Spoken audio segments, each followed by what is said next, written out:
Very, very important development today. The Prime Minister put into words what the government and the army has made very clear through its actions when it comes to dealing with China's aggression. Our soldiers are fighting, alert, prepared, motivated. What is needed, though, is for India to unite and stand behind them. हमारी सेना के वीर जवान सीमा पर डटे हुए हैं। बड़ी हिम्मत के साथ, जज्बे के साथ, बुलंद हौसलों के साथ दुर्गम पहाड़ियों में डटे हुए हैं। सदन के सभी सदस्य एक स्वर से, एक भाव से, एक भावना से, एक संकल्प से वो संदेश देंगे। सेना के जवानों के पीछे देश खड़ा है। संसद और सांसद सदस्यों के माध्यम से खड़ा है। And remember, this has come on a day when India's approach has been lauded by China experts as well.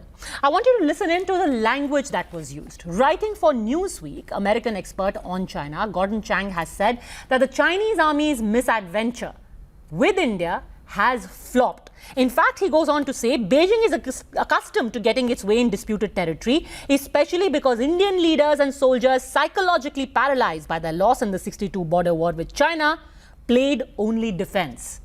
Paralyzed, no more. This is the strongest and most decisive pushback that China has ever seen. Like we've been saying again and again. Is everything well at the border? No.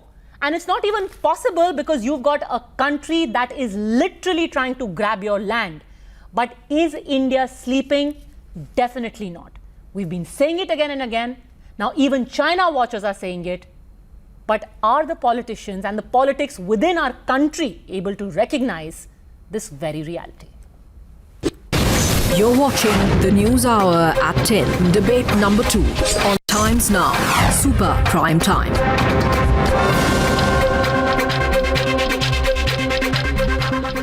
Praful Ketkar, Vivek Srivastava and Dr. Suman C. Raman continue with us. We are also joined by Senior Fellow at the IPCS, Abhijit Iyer Mitra. But my first question is to Dr. Suman C. Raman. Do you think it's asking too much, at the back of what the Prime Minister today said, for the country just for a while to seem like it's putting up a united front? The country is clearly putting up a united front. I don't see any issues at all with that. Whenever there is any kind of an external threat, the country always, and that includes all political parties, come together with the government. Now, to say that coming together with the government must mean, not asking any questions at all, that has never been the case. I mean, during the Kargil conflict, the government then, Mr. Vajpayee's government, kept the opposition fully informed of what was going on. And it was very, very noticeable that through earlier conflicts that India has had, the government has always reached out to the opposition and taken them along. Now, nobody at this point of time... So wasn't there an all-party meeting after Galwan where the Prime Minister briefed the heads of all parties on what is happening? Yes. No. I'm talking about right now, as it stands, even the opposition parties do not have a clear picture of the position on the ground, especially after the Prime Minister's statement, which he said... How do you think that should be done? You're saying that the Prime Minister come and make a statement on what's happening in the middle of a conflict? One minute. Maybe on the floor of the House, maybe in parliamentary committees, I don't know. But the point is, if the opposition says that they are not aware of what is going on, which is fundamentally, I'm not talking about the nitty-gritty. How do you know that's the truth? Of the Even defense. after the all-party meeting, 99% of the parties came out and said, yes, we're satisfied with what you're told. But there were the usual suspects who said, we don't know. We want more. One minute. First Who do you of all, trust? 1 second. The statement which the Honorable Prime Minister made was then later on, another statement came 3-4 days later which clarified this statement. And even now, the media is freely writing saying 1,000 square kilometers of Indian territory or territory erstwhile which was patrolled by India earlier. Okay, Abhijit Iyer Mitra, this cloak and dagger doesn't work. Is that true? Is that true? The country should know. Unequivocally, Abhijit Iyer Mitra. Sorry, what was the question? I couldn't hear it. My question is, Dr. Suman Raman says we are all with the country, but that doesn't mean we should stop asking questions. We have questions the country should answer. Absolutely, Padmaja. There are questions to be asked. The issue is I haven't seen the opposition asking any of the questions that need to be asked, and instead they've been going on propaganda rights. I think with a look back at what happened in Galwan and before that, there was satellite imagery that clearly showed that there was no intrusion. What happened very quickly. They came and left and things like that. And yet what we saw was a coordinated propaganda campaign. That is exactly what you're seeing right now. This is exactly what we saw during Galwan. So, it's quite different asking valid questions of the government, and it's quite another thing using planted sources. And mind you, not one of them was using satellite imagery. During Balakot, they all wanted imagery though. They weren't willing to accept sources. During Galwan, when we gave them the imagery, they were like, imagery isn't important, sources are important. So, there is something called the credibility of the opposition in challenging the government. The opposition is only good when it is credible. When you keep going off into incredible tangents, nobody is going to take you seriously, and that's never good for a democracy. So, don't let facts stand in the way of propaganda, Vivek Srivastava. There's only one question. Only one question which needs an answer. See, I'll tell you what. Are the Chinese inside what was earlier considered territory under India's control? Yes or no? It's a very, very simple question. Abhijit. Emphatically no. Emphatically no. The satellite imagery is very clear on this.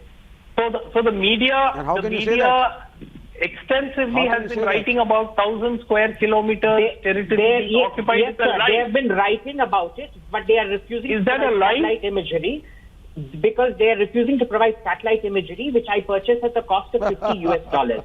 Are you beggars to procure the imagery? The bigger point is, Vivek Srivastava, here you've got somebody who's got no political stake in India, somebody who is a China analyst saying very clearly, so far, China thought it would go and bully a neighbor, they would roll over and die. This time, you have India hitting back. The fact they are saying that China is thought to have suffered at least 43 deaths in Galwan clash. Cleo Pascal says the number of Chinese killed could exceed 60. Indian troops fought back ferociously. The thing is, we have never done this till now. And we are doing it. Something has changed. What do you think has changed? Now, what has changed between 62 and now? Yeah, I'll tell you what has changed. I'll tell you what has changed. What has changed is that there is a foolish government which wants to just impress upon its own electorate at the cost of the nation. That is what has changed. This government, Mr. Raman was absolutely correct, does not call an all-party meeting at the right time, does not brief the leader of the opposition. Mr. Abhijit sitting over here says it's very funny. It's very funny that Mr. Srivastava talks about the foolish government. It's interesting because now there is an upcoming book, and I want to quote from that upcoming book by well-known China expert Claude Api. And that book, End of an Era, India Exits Tibet, says, and by the way, this book is based on Nehru Memorial Library papers, declassified Indian and Chinese documents, personal interviews, and it says, Praful Ketkar, that Pandit Nehru ignored intelligence report of Chinese road in Indian territory in 1957. In 57, they were told the Chinese are coming. Pandit Nehru, for the next 4 years, had no clue. That, sir, is what has changed, Vivek Srivastava. Here you want clarity, action, blowback, pullback, everything in 3 months. For 4 years, people sat on their hands. When the accused communists were not sure whether to go with Russia or China, but they were definitely not there in India. Mr. Srivastava, what are your thoughts on this? Since you're so quick to condemn and you say the government is foolish, what do you make of this? What to defend? War is not a solution. Is asking, you have to talk. Whether China is in territory, please, Mr. Suman, please try and understand the actual border situation. If LAC was defined, then this wouldn't have Mr. been the issue. Srivastava, you haven't told me. You haven't told me what you make of the fact that we could have well allowed the Chinese to take away large swaths of land simply because we had no idea what to do. And here is a government, yes, initially they came on our land, but we repulsed them. You reacted, you fought back. Surely there's got to be some change in political will. Sumansi Raman, can we not even acknowledge that there is definitely a stronger political will now? Padmaja, I think this entire argument is completely misplaced. Nobody doubts the valor of our armed forces. Obviously nobody can. They are the ones fighting. I am talking about who makes the decision, sir. It wasn't the army which sat on a map for 4 years in 1957. It was the political dispensation. The army knew. The strategic mind. The strategic inputs are always there, but it takes a political dispensation to act on it. We need to question who did not act. Wait, let me finish. The government will get the credit when the military does well, like Indira Gandhi got the credit when the Indian Army outstandingly in 1970. Isn't about the military doing well. What is happening out here, the current escalation, if you want to look at it that way, is because we are now changing the status quo by building infrastructure, something we refused to do for the last 50, 60 years. Okay? And this is basically compensation for the last 50, 60 years of stupor. And we had made this the status quo ante that in China will keep building infrastructure, India will not. At least since May 2019, there has been massive, I can't even describe the kind of infrastructure building that has been happening at the border. Yes. Bypassing the BRO, mostly using private companies because we know how badly compromised the BRO is. And this is the price we are now paying for taking. And if